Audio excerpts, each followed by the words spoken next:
This is Introduction to VLSI Design course, and today we will talk about interconnects or wires. So let's begin. We will give an introduction, then we will try to model the wires. Of course, we will talk about the resistance and capacitance as we've talked about the same thing in transistors. And then we will introduce the RC delay model for the wires. And then at the end, we will talk about two like related subjects for the wires. One is the crosstalk, and we will talk briefly about wire engineering. So the chips are mostly made of wires, and they are called the interconnect. In stick diagram, wires actually sit the size of the design. Transistors are the little tiny things under the layers of the wires. As you guessed, that we will have many layers of wires. Wires are as important as transistors, so they differ in terms of speed, power, and noise tolerance. Usually we alternate layers where the wires run orthogonally. So it's horizontal in a certain layer and it is vertical in the next layer and so on. So to understand wires better, let's talk about the wire geometry where we have now in this figure two wires with a certain thickness, length, and width. So they are 3D. And we have spacing between each two wires in the same layer. And we also have another spacing, or what we call the height, from the wire or the layer of the current wires to the next layer. So the W and S, we add them together and we call them the pitch. The aspect ratio, or in short, the AR, it is actually the ratio between the thickness and the width. Where you have this square here, in this example, is the ratio between this thickness and the width. If it is square, then the ratio is equal to 1. If it's a rectangle, then you will have less or more than 1. In the old processes, we had the aspect ratio much less than 1. In the modern processes, the aspect ratio is about 2.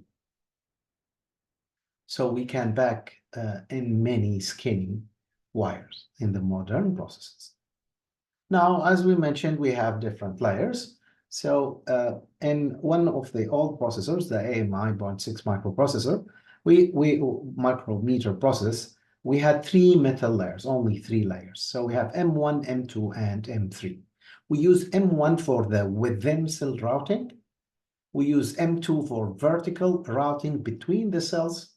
And we use M3 in the outer layer for horizontal routing between cells. In modern processes, we actually use from 6 to more than 10 different metal layers. So we use metal 1, or the first layer. It's actually thin, it's narrow, it's less than 3 lambda, and it's high density for the high density cells. And the mid layers, maybe M2, M3, M4, and maybe M5 as well, it's going to be thicker and wider, and it has this trade-off between density and speed. In the top layer, it's the thickest, and it's usually for rails, like the VDD, the ground, the clock, and so on. To understand this better, let's look at these two pictures, where we have the Intel 90 nanometer stack, and then the next generation, which is Intel 45 nanometer stack. As you can see, these tiny things here, here, and here, these are the transistors. So we have one transistor, for example, here. We have one diffusion here, one diffusion here, and the gate is over there. And as you can see, we have 1, 2, 3, 4, 5, and 6 layers. As we go to the top layer, the thickness of the wire or its dimension is increasing. Now for the newer version, we have again the transistor are the really tiny things below, and then we have 8 more layers in the top, where the thickest is the one in the top layer. It's usually connected to a pad, and this pad is connected to the outer pin.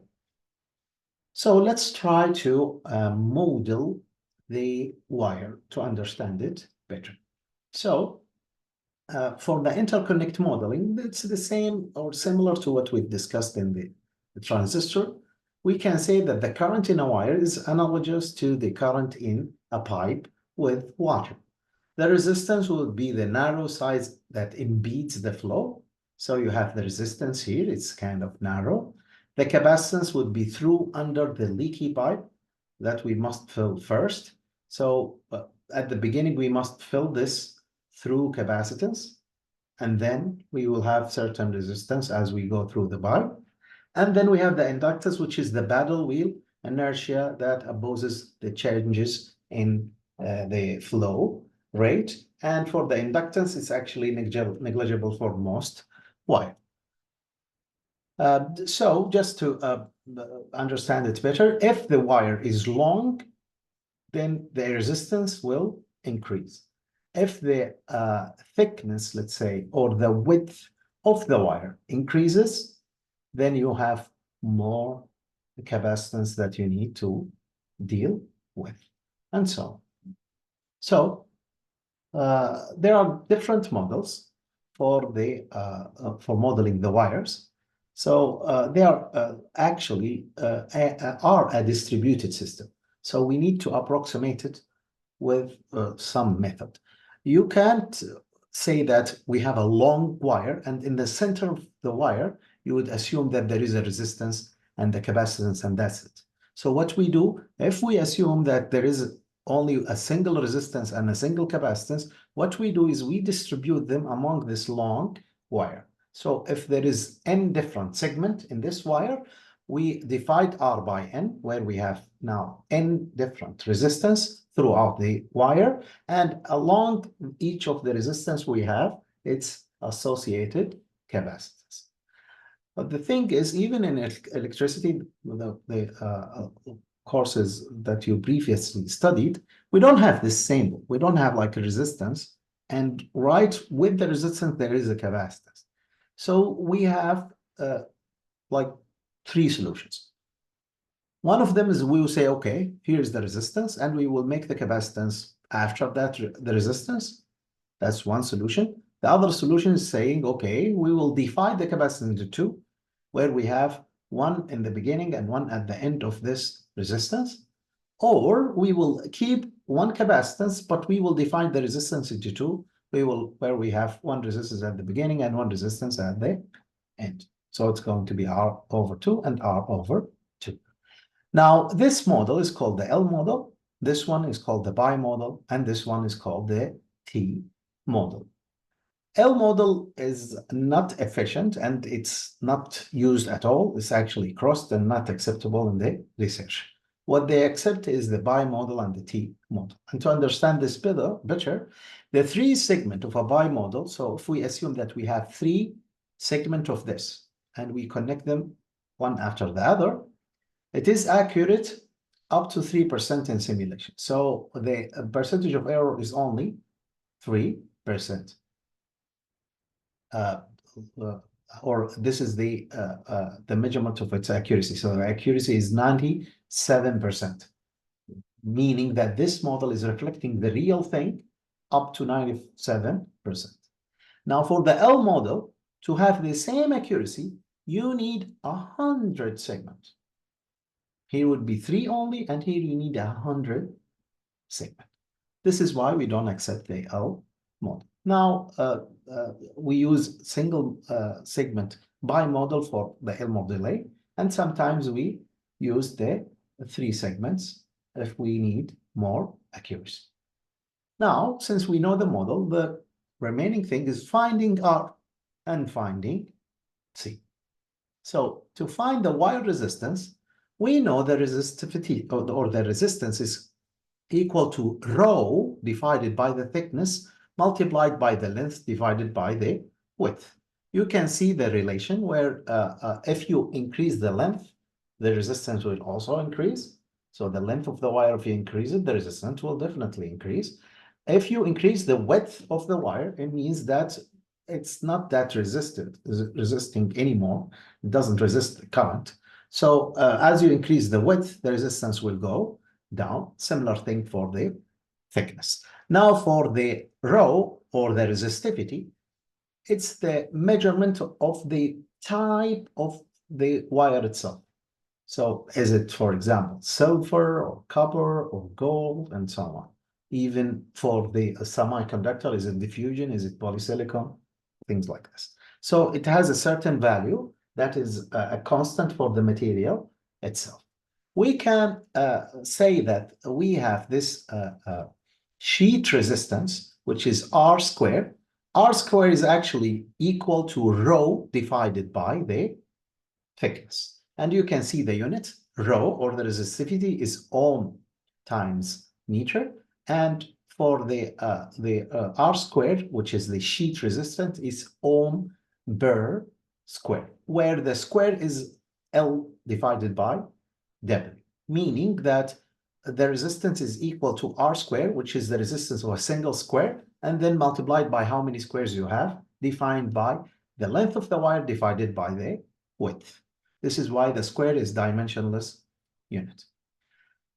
Now to see this here, you have a wire with a certain thickness, length, and width. Now the resistance, as we said, is equal to R squared L over W, and it's measured in ohm. So we have a one rectangular block. If you increase the width, so you have twice the width, and at the same time you increase the length, you will gain the same resistance, because you will say now that R is equal to R squared multiplied by 2L over 2W. The 2 will go with the 2, and you will end up with the same resistance as the one rectangular block. So the resistance of one rectangular block in this example is equal to the resistance of a 4 rectangular block that are designed this way. Now, what about the choice of metal? The choice of metal is actually based on the rho. So let's check this out. The choice of metal, until 180 nanometer generation, most wires were aluminum. So we choose the aluminum or Al, where the resistivity or rho measured in micro ohm times centimeters is 2.8. Now, as we have new generation, we usually use the copper. And you can see, compared for different materials, we have the silver for 1.6, the copper 1.7, the gold is 2.2, aluminum is 2.8, tungsten is 5.3, then the titanium is 43. So there's no point in choosing this one. But looking at the best option, which is the silver, it's more expensive than the copper. This is why we are using the copper. Now, there is a debate, should we use the copper or the aluminum? That was used in the old processors. Now we are using the copper. Now, if you compare also the diffusion to different metals, now in this table, we are using the sheet resistance, or the R square, measured in ohm per square. For the diffusion, whatever the case, we have 3 to 10 or 50 to 200. For the polysilicon, 3 to 10 and 50 to 400. Now, if you compare these to the metals, you can see that the sheet resistance is very, very small. And this is why for metals, or for the wires, we usually use the metals. That's for the rho factor, or the R square. Now, for a contact, the contact resistance, then because the wires is actually connected between two circuits, and certainly you'll have contacts from the first circuit all the way to the second circuit, and maybe you need to do some contacts between different wires, especially if they are in different layers. If they are in different layers, you need contacts, so you connect between those different layers. So The contacts, and sometimes they are called vias, also have 2 to 20 ohm, and we use many contacts to lower the resistance. So instead of having only a single contact, we have many contacts. The more contacts that we use, the less or the lower the resistance. So many small contacts for current crowding around the periphery. Also, multiple contacts can help improve the yield, where if you have a certain failure, it doesn't affect the rest.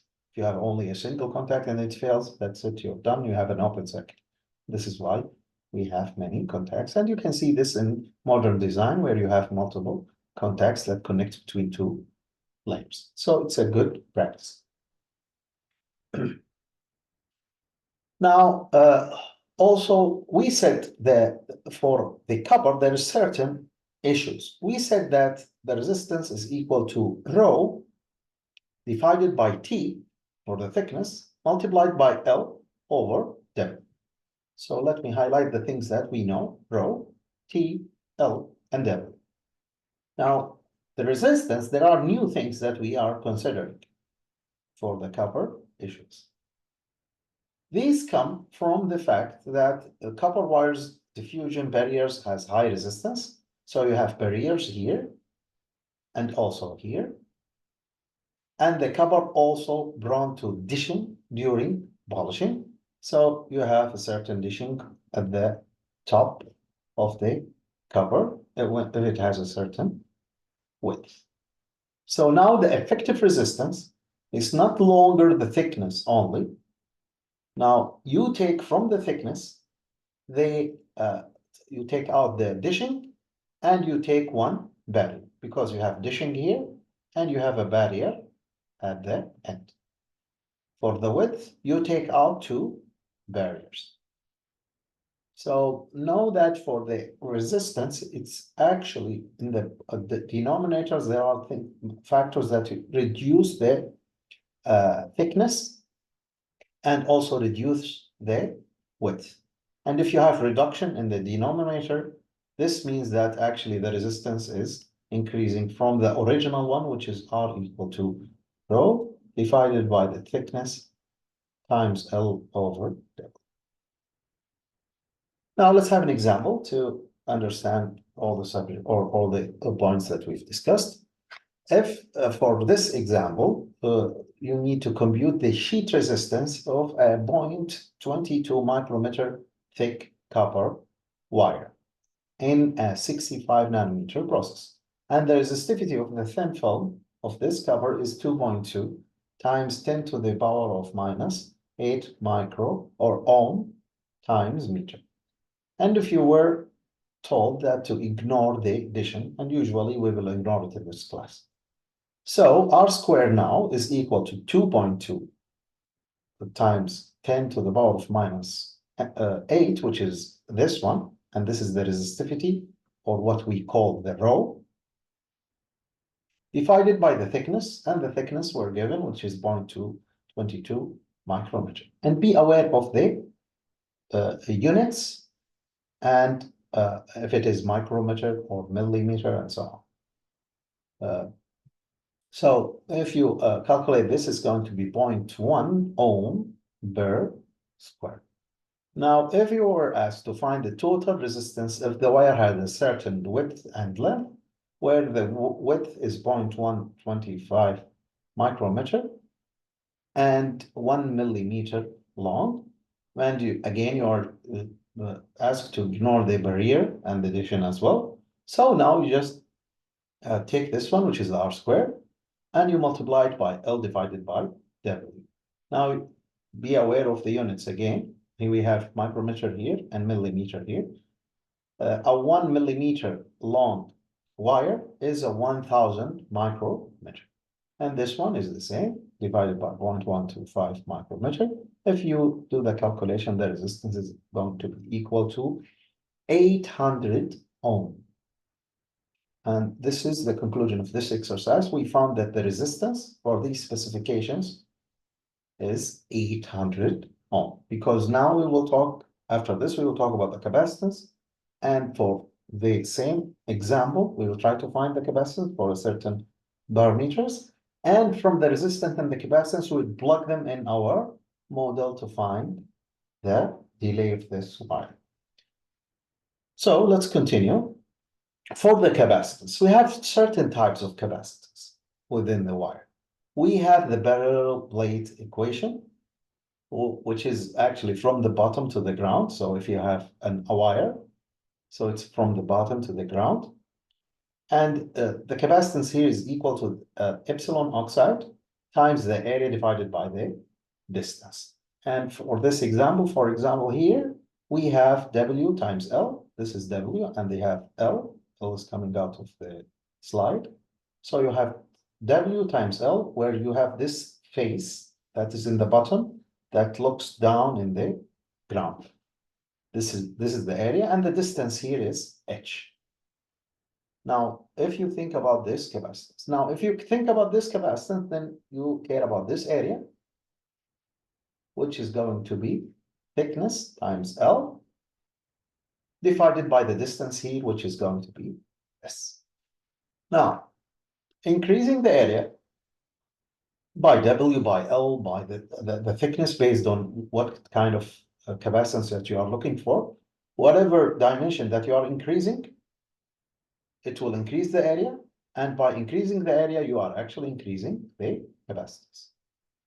Now, increasing the distance, whether it's H or the spacing between those two wires or the H from the ground, this decreases the capacitance.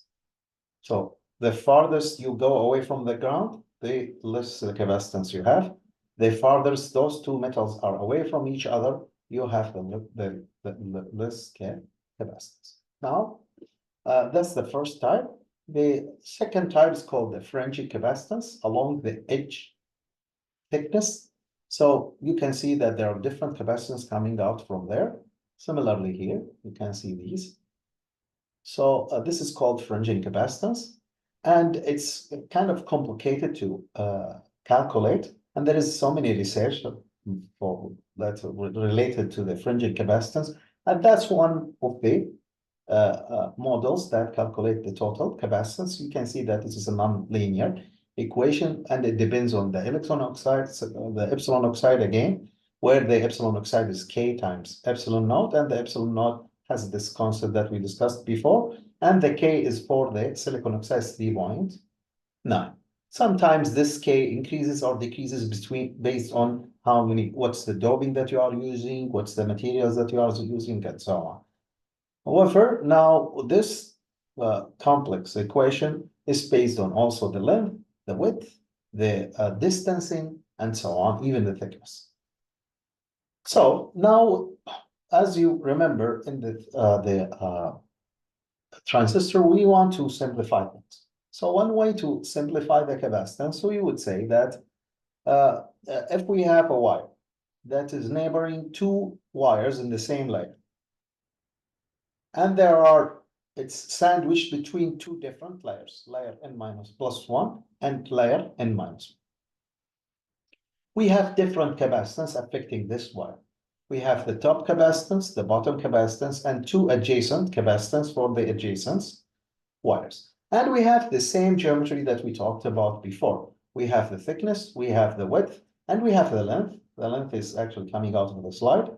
And we have also the spacing between the wires, and we have also the edges or the heights between different layers. So we have H1 for the bottom layer and H2 for the upper layer. So now the total capacitance, we will simplify things, makes our lives easier by adding these capacitances. So it's the capacitance in the top plus the capacitance of the bottom plus two adjacent capacitors. Now, you remember how we did the capacitance for the transistor is something similar. We will find out that, or we found out before that in the diffusion capacitance is kind of very high compared to wire. It is 1 to 2 femtofarad for every micrometer. Now it's comparable to gate capacitance as we discussed, and the diffusion also has high resistance.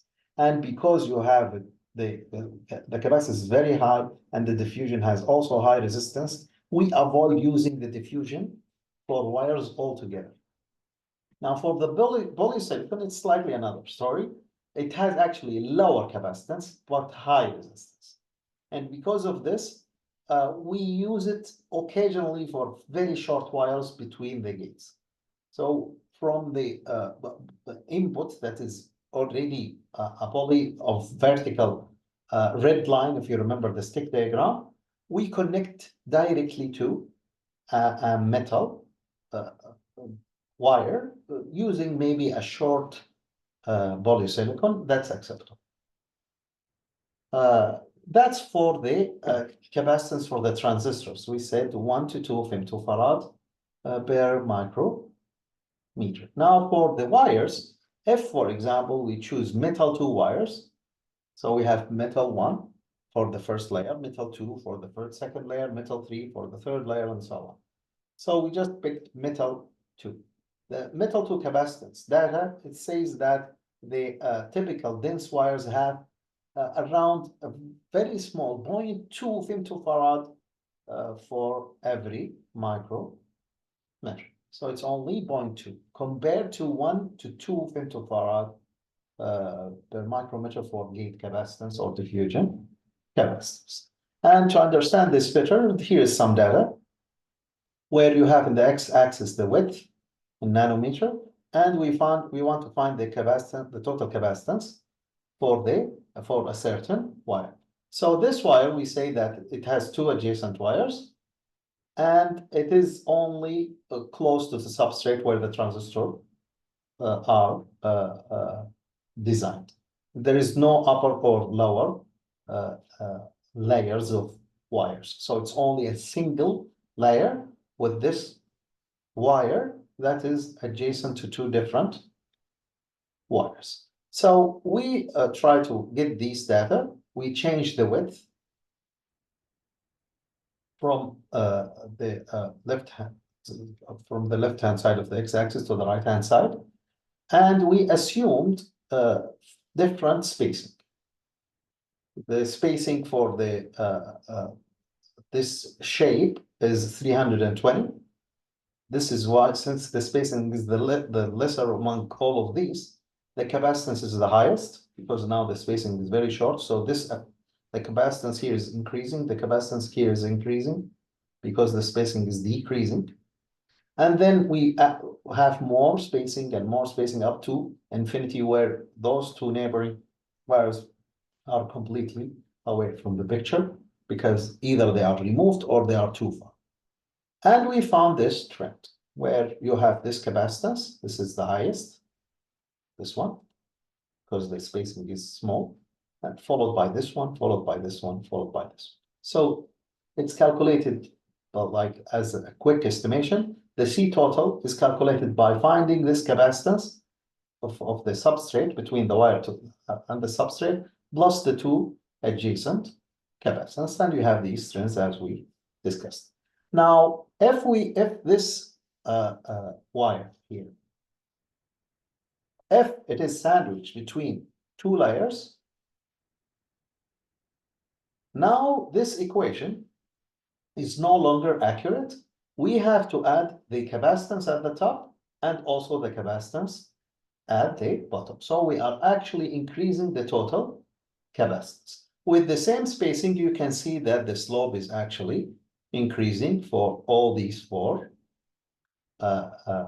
different experimentation for S 320, 480, 640, and infinity, meaning that there is no neighboring metals.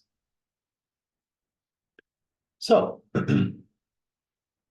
the bottom line here is that we have a very small capacitance for the wires. It's only 0.2 femtofarad per micrometer. Now, at this point, we know what to do with the resistance and what to do with the capacitance. Let's have them plugged in our model. Visiting the model again, we said that we have a segment pi model. If we use only a single or one segment, we will have a single resistance and 2 capacitance So if we find C, we divide it by 2. We have some here and some, well, basically half here and half here. If we use 3-segment bimodal, that is really accurate. Now the resistance, or this one, is actually repeated 3 times. 1, 2, and 3. The resistance will be divided 3 times, R over 3, R over 3, and R over 3. And the capacitance will define it to 6 different capacitance, where you have C over 6, C over 6, C over 6, C over 6, C over 6, and another C over 6. But these are these two are parallel. We can add them together and make them C over 3. Similarly for these ones, we can make them C over 3. So let's have an example to compile everything together. So in this example, to calculate the wire RC delay, we were told, or we were asked to estimate the delay of a 10 times inverter driving a 2-time inverter. So that's the 10-time inverter, and it is driving a 2-time smaller inverter at the end of a 1 millimeter wire. So there is a long wire, which is 1 millimeter. And assume the wire capacitance is 0.2 femtofarad for every micrometer, which is the one that we concluded in the previous slide. And that's a unit size inverter has a certain resistance, which is a 10K ohm, and a certain capacitance 0.1 femtofarad. Now this is a single inverter, or a 1X inverter, where you have this sizing, the one that we know, 2 to 1. 2X inverter, meaning that you have, instead of 2 to 1, you will have 4 to 2. That's for the 2X. So let me write it here it's 4 and 6. For the 10X, you have actually 20 and 10. This is the meaning of 10X inverter and 2X inverter. Now, the wire resistance of this specification is actually, this question is a continuation of the previous question, where we calculate the resistance to be 800 ohm. Now, for the capacitance, it's simply 0.2 femtofarad for every micrometer in the length. How many micrometers we have? We have 1 millimeter, which is 1,000 micrometers. Notice that the micrometer will goes away with the micrometers, and then you will end up with 200 femtofarad. Femto being 10 to the power of minus 15. Now, to calculate the propagation delay, we need to plug in the correct models. So for the wire, we say we will take the 800. In the question, it wasn't specified. Is it a single segment or 3 segments? Because it's not specified, we will use a single segment. So that's a single segment here. The R is 800 ohm, and the capacitance 200 femtofarad. So we'll make it 100 and 100. We divide it by 2 in each of the 2 capacitance. Now we model the wire, and that's the subject that we care about in this chapter.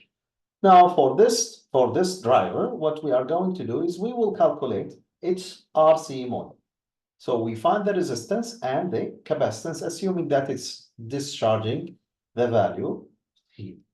So what happens is the resistance is actually, we said it's 10 kilo ohm for a unit size inverter, which is 1X. What about 10X? If it is 10X, meaning that you are increasing the width, the resistance will go down. So you divide this by 10. The 10K, you divide it by 10, and you get 1K or 1 kilo ohm. Now, for this capacitance is calculated for this inverter, where the output capacitance that you see here is 20 and 10. So it's actually 30. 30. Let me write it D here. 30 C. Now we say that C is 0.1 femtofarad, so we say 30 times 0.1 femtofarad, which is going to be 3 femtofarad. Now let's go for the other one here. So here we said that we have 4 and 6. And we are looking at the input capacitance. We worry about the input capacitance here because it's the load. So the input capacitance here is actually 4 plus, oh, sorry, 4 plus 2. 4 plus 2 is equal to 6C. So it is 6C. And the C is 0.1. So you end up with 0.6 femtofarad. And now you completed the full picture of the model. Now, as you can see, we have one bath here. And we have another bath here. We are using the RC model that we studied. Those two capacitance, or these two capacitance, we can add them together. So you have 100 plus 3 femtofarad multiplied by 1000 ohm, plus for the second bath, we have 1000 plus 800 times the 100 femtofarad plus 0.6 femtofarad, which is this. So you add those two, and you add those two. These are the one here, and these are the one here. And we have only a single resistance, which is 1000 ohm for this bath. And for the second bath, we have two resistance, which is the 800 plus the 1000. And we get this result, which is 248 picosecond. Note that, for example, the 0.6 femtofarad, we can ignore it because compared to 100 femtofarad, this is like nothing. We can ignore it. Even the 3 femtofarad, you can ignore it, even though it's a little bit debatable because now it's actually the 3 compared to 100, not 0.3. So now 3 femtofarad, or include both of them, and you get the kind of this result. If you, for example, ignore the 0.6, I didn't calculate it, but most likely you'll get something less than this value by very short, very small amount, maybe 282 picosecond. So that's not a big difference. Now, if you were asked for the same scenario or the same setup, what is the wire energy? So for the previous example, estimate the energy to send a bit of information, which means one rising and one falling transition in the CMOS process, if the VDD is equal to 1 volt. The energy is calculated if you have switching transition between 0 and 1 or 1 to 0. In this example here, it's from 1 to 0. Even if it is from 0 to 1, here we have a falling transition, and here we have a rising transition. So for this, to calculate the energy is actually the capacitance times the voltage squared. The capacitance we already calculated. It's actually 200 femtofarad in the previous example, which is this one, or 0.2 picofarad times 1 volt or 1 squared. And the result is going to be 0.2 picojoule for every bit, or we can say it's 0.2 milliwatt for every gigabit per second if you are measuring the transfer of these bits per second. Now, know that the energy is equal to C times V squared. If you want to calculate the power, because the power is related to energy, actually, the power is actually CV squared times the frequency, where the frequency is equal to 1 over the time. And because of this, we can say that the energy is equal to the power divided by frequency, or simply the energy is equal to the power multiplied by the time. Now, as another exercise, if you were asked to consider a 5 millimeter long, 4 lambda wide metal tube wires. Now, here is the thing. We were giving the width in terms of lambda, and we were giving the length in terms of meters or millimeters. So we need to work this out to have the same unit. And it was in a certain process, which is 0.6 micrometer. The sheet resistance is 0.08 ohm per square. and the capacitance is 0.2 femtofarad per micrometer. And you were actually construct a 3-segment pi model for the wire. We know that lambda is equal to the feature size divided by 2. The feature size in micrometer divided by 2. So the wire width now is equal to 4. This is 4 lambda, so it's 4 times 0.6, because we know the process is 0.6 micrometer. So we can plug it here. This is 0.6 micrometer. And we want to find how many. So it's 4 times 0.6 divided by 2. So basically that's what we did. So we have a single lambda is 0.6 micrometer divided by 2. We have 4 lambda, so it's 4 times that amount, which is going to be 1.2 micrometer. So now we change this to 1.2 micrometer. Now we can find the total resistance and the total capacitance. The total resistance will be R squared, which is the 0.08, times 5,000 micrometer. This is a 5 millimeter long wire. So it's 5,000 micrometer divided by this width, 1.2 micrometer. Now you get the total resistance, which is 333.33 ohm. The total capacitance is the given capacitance 0.2 femtofarad per micrometer times 5,000 micrometer. This is the length that you have, and you get 1 picofarad or 1,000 femtofarad. We did it that way, so we can divide them easily. So now the 333, since we need 3 segments, we divide it by 3. So 111.1, similarly here and here. And for the 1,000, we divide it by 6. So it's going to be 166.7 femtofarad, and twice that amount here and here. And it's the same at the end, because this is C over 6, this is C over 3, C over 3, and here C over 6. And this way we constructed the 3-segment wire. So up to this point, we know how to model the wire and how to find the resistance and the capacitance by estimation and simplification. Now we will talk about other aspects of the wire related to the wire, like the crosstalk. So the capacitor does not like to change its voltage instantaneously. A wire has high capacitance to its neighbors. So the neighbors, any neighboring wire is affecting the original wire. So when the neighbor switches from 1 to 0 or 0 to 1, this change affects the wire differently. And this is why we call it coupling capacitance, or simply crosstalk. So the crosstalk effect is actually considered a noise. And this noise has certain effects like increasing the delay. And if there are too much noise, it could give you erroneous result.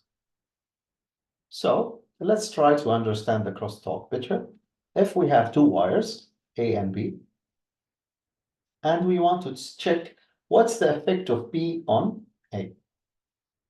So assume the layers above and below, on average, they are quiet, and the second terminal of the capacitance also can be ignored, and we model it this way, where the C ground is equal to the C top plus the C bottom. So these C ground, if you have 2 layers, it's included in the C ground. So the top and the bottom, both of them included in the C ground. And this way we model it and made it easy to understand the crosstalk. So now you have this capacitance, the C ground for A, you have the C ground for B, and for every metal, its own associated C ground. And also we have this, the adjacent capacitance, or C adjacent, between A and B. Now let's have different scenarios for the B. We want to see the effect of B on A. Now, this has been done by Miller. This is why we call it a Miller effect. The effect of C adjacent depends on the behavior of the neighbor, what's happening in B. And this is what we call the Miller effect. So if B is switching with A or constant or switching the opposite of A, it will give you different effects. If it is switching with A, meaning if A is going from 0 to 1, B is also going from 0 to 1, the difference in the voltage is going to be equal to 0. So the effective capacitance is only C ground, and you don't consider the C adjacent at all. And this is why we call the Miller coefficient equal to 0. If actually B is a constant, then you have the difference in the voltage equals to VDD, and you calculate this adjacent capacitance once, where you have the effective capacitance equal to C ground plus the adjacent. This C ground for the A, we are interested in the A. This C ground plus this C adjacent. And the Miller coefficient now is equal to 1. Now, if the B is switching the opposite way, now the difference in the voltage is actually twice the VDD. So the effect is doubled compared to being a constant. And this is could be rewritten if you find the C effectives, the effective capacitance on A, which is the C ground plus twice this adjacent capacitance, and the Miller coefficient now is 2. To simplify it and read it quickly, if it is switching with, if B is switching with A, no effect. If it is constant, like let's say linear effect, if it is opposite of A, it's actually twice the effect. Actually, both of them linear, we can't say linear here, but the thing is, now the Miller coefficient is 0, 1, and 2 for these different behaviors of B. Now, to understand even the crosstalk better, now let's have this example where you have an aggressor wire that's affecting a victim wire.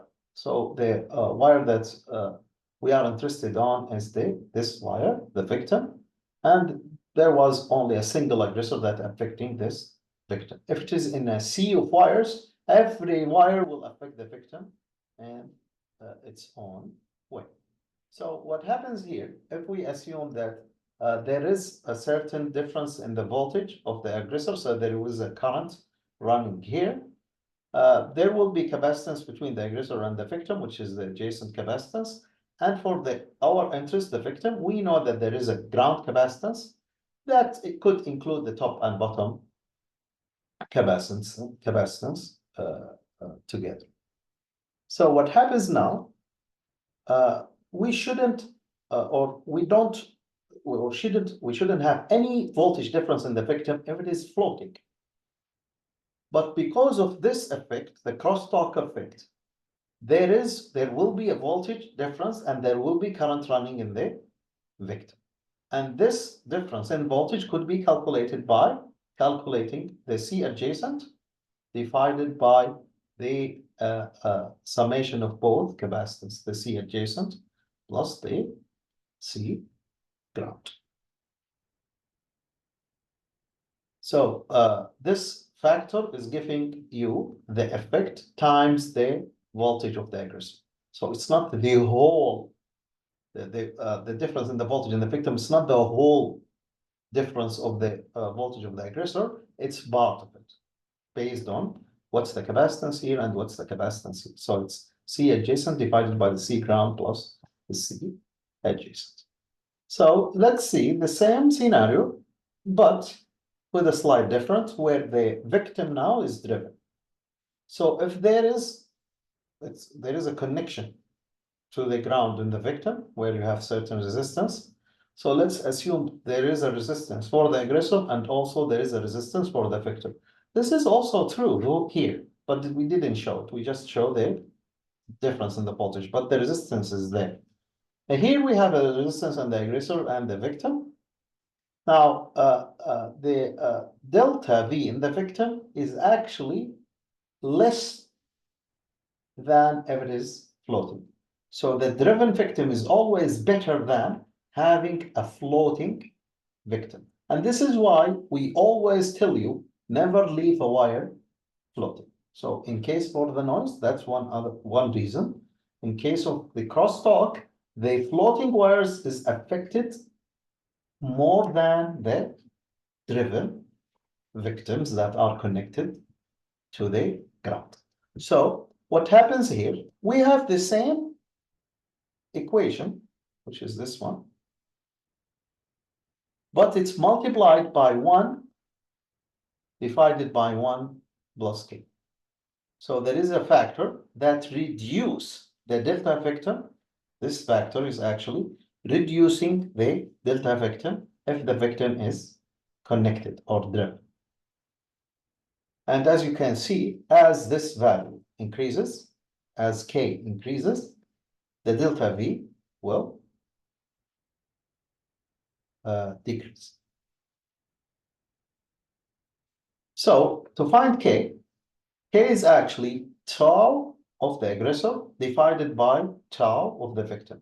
And we know tau from the RC model, it's something times the RC, or it's actually, but by the name even, it's the RC model. We've seen tau, and we see that this model, the bi model, and we say that it's the resistance time, the capacitance to find the delay of the certain wire or certain transistor. In our case here, it's a wire. So the tau of the aggressor is the resistance time, the capacitance. The resistance is the resistance of the aggressor.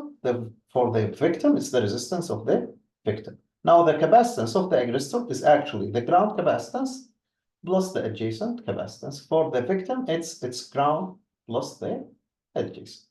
We simplify things by adding them, even though it's not they are not fully parallel. But we just make simplification here. And this is why we have the, okay, so what's our goal here? We want to decrease the delta victim. So we don't have voltage difference in the victim, and there is no crosstalk.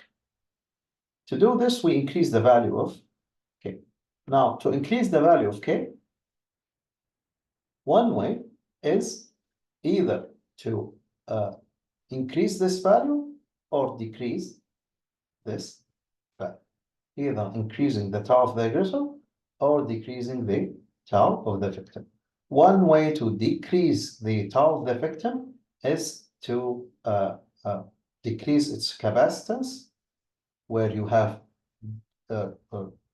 bigger or more current flowing through the victim, or decrease its capacitance.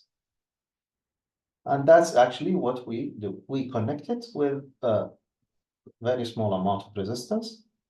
This way, we increase the K, and in turn, we decrease the delta victim.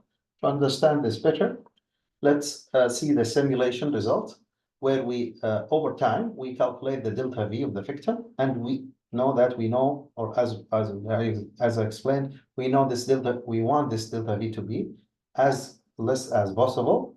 If this is the delta V of the aggressor over time, so this is the transit response. So this is the delta V of the aggressor. Now, if we make the victim floating, it's undriven. So we have 50% reduction of this delta V of the aggressor. So we have the delta V at the victim at this level. So it's like 50%. And that's a lot of crosstalk. If we connect the victim with 3 different scenarios, one time with half size the driver, one time with equal size the driver, and one time we make it double size the driver. So at each time, you can see each time we are increasing the driver, we are making the victim more connected to the ground somehow, then the victim have less value of delta V. So this case is the best case, where the victims is double size the inverter, and you can see that it's only 4% compared to 50% if it is floating. So that's for the coupling waveform. So now we know that we have a crosstalk and we can consider it as a noise. Now, so what? The noise implication. So what if we have a noise? If the noise is less than the noise margin, nothing happens and we ignore it. And know that the static CMOS logic will eventually settle to the correct output after a while until we reach the saturation level or the DC level. If this disrupted by large noise spikes. I mean, even if this is the static CMOS is disrupted by large noise spike. But the glitches cause extra delay. Every time you're having a spike or crosstalk or any kind of noise, this means that you will have a delay, so it will degrade the performance. It also causes extra power. So you will have more power consumption for the circuits, and this is not what we want. The dynamic logic never recovers from glitches, and that's a problem. And the memories and other sensitive circuit also can produce the wrong answer. And this is what I said, when the noise becomes an error, now we are moving to another story where we need to detect the error and probably correct it. Now for the wire engineering, the goal here is to achieve the delay and the area and the power goals with a certain acceptable noise, and you have certain degree of freedoms for the wire, the width, the spacing, the layer, and also the shielding. Now, one way to do it, to place the wires and route them within the circuit, you could put them without any protection. So if you have value A and value B, where A is A0, A1, A2, and so on, up to AN, and the B is B0, B1, B2, and so on, up to PN. Then one way to do the routing through the circuit is to have A0 and then B0, A1, and then B1, and then A2 and B2. But you will have a lot of effects. So if the A0, for example, if the B is swinging in the opposite direction, you know what will happen when we discuss the Miller effect. To reduce this effect, we could have the VDD and the ground rails between the A's and also between the B's. And this way, the VDD is a constant, it's all the time equal to 1, logic 1, and the ground is all the time equals to 0. So at least you don't have an opposite swinging of the B if they are connected this way. But this might cause a wiring problem where you have a lot of wires to have the protection, especially if the number of bits is a lot. So another way is to make the VDD and the ground sandwiching 2 wires of A's and then 2 more wires and so on. And you do the same way for the B. This is what we call shielding by using the rails. And there are many ways to do the wire engineering. We will stop at this point for the wires, and next we will or at this point actually we finished kind of half the class where we discuss the transistor in detail with different design styles, and we also discussed the interconnect today. Now next we will have different subjects that discuss different aspects of VLSI. So next time we will start by discussing the adders. I'll see you later.